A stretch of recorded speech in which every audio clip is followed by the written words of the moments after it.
സ്കെയിലപ്പിനെ പോലത്തെ ഒരു പരിപാടിക്ക് വന്നപ്പോൾ ഒരുപാട് സന്തോഷമുണ്ട്. കാരണം സപ്പോർട്ടീവായിട്ടുള്ള ഒരുപാട് നല്ലൊരു ഓഡിയൻസ് ഉണ്ടായിരുന്നു. കാരണം മുന്നിലിരിക്കുന്ന ഫുള്ള് ബിസിനസ് ചെയ്യുന്ന ആളുകളും അല്ലെങ്കിൽ ബിസിനസ് തുടങ്ങാൻ ആഗ്രഹിക്കുന്ന ആളുകളാണ്.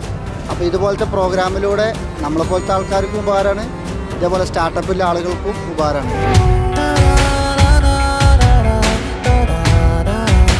പരിപാടി അടിപൊളിയായിരുന്നു. പിന്നെ കുറേ പുതിയ തലമുറയുടെ ബിസിനസ് ചെയ്യാൻ പ്രോത്സാഹിപ്പിക്കുന്നത് എനിക്ക് വളരെയധികം ഇഷ്ടമായി. കാരണം ബിസിനസ്സുകാർ നമ്മുടെ നാട്ടിൽ കുറേയധികം ഉണ്ടാകും, എന്നാലേ നമ്മുടെ നാട്ടിൽ സാമ്പത്തിക വളർച്ച ഉണ്ടാവും.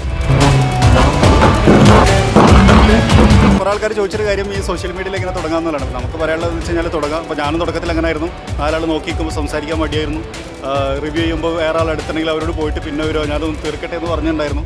പക്ഷേ ഇപ്പം 10 ആളെന്നാലും 100 ആളെന്നാലും നമ്മളുടെ കാര്യം നമ്മൾ ചെയ്യാറുണ്ട്. ഇപ്പോൾ തുടങ്ങുക എന്നുള്ളതാണ് എല്ലാത്തിൻ്റെയും സക്സസിൻ്റെ ഒരു ഫസ്റ്റ് സ്റ്റെപ്പ് എന്നാണ് എൻ്റെ അഭിപ്രായം.